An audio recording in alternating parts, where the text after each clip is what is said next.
Well, my mother was a very beautiful woman. She was a great loving person. She loved cooking, she loved music, she loved fun times.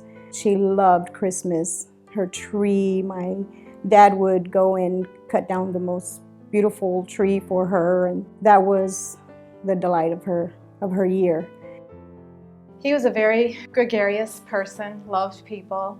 He was just super duper friendly, but that's what attracted me to him, was his friendliness and his personality and his laugh. Roger was probably the most positive, determined person I've ever known. He had such a zest for life, even after they put us on hospice. We traveled, we just did a cruise in February when he passed in March. It's never too late to do something. If they have the energy to go, you need to go. Our last vacation, we saved up, and it was like a 2-week, whatever we wanted to do vacation. And I'm so glad we did that, because as soon as we got back is when we found out he was starting to get sick. Things were not quite the same anymore. And when her final results came that it was cancer, she sat down with us and she said, "Now, don't y'all start crying and all of this. I have to fight this." He had diastolic congestive heart failure. Even knowing that he's going to pass doesn't make it easier. But it did make it easier knowing I had so much help. The cancer prevented him from sleeping at night. I think the biggest change was the personality change. So that gregarious, happy man was not at all. But I think cancer tends to do that. She stopped defeating the cancer that came back, and she knew that her journey was ending. Her biggest thing was she did not want to leave hurting.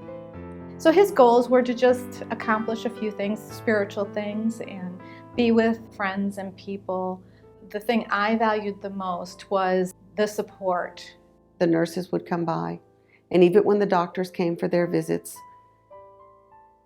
they always had time just to talk for a second. We had volunteers, the chaplain, the social worker, the nurse, the hospice aides come in and help. They made it easy to keep an eye on him. The comfort that they gave her, sitting down with her, holding her hand, it meant a lot to her, because it was not only coming from her children, it was someone else telling her that someone else cared for her. It just makes life so much easier for the patient, because it is all about them. It's their last days, their last wishes, whatever it is that they need to fulfill. That hospice team is going to make sure that they do their best to get that filled.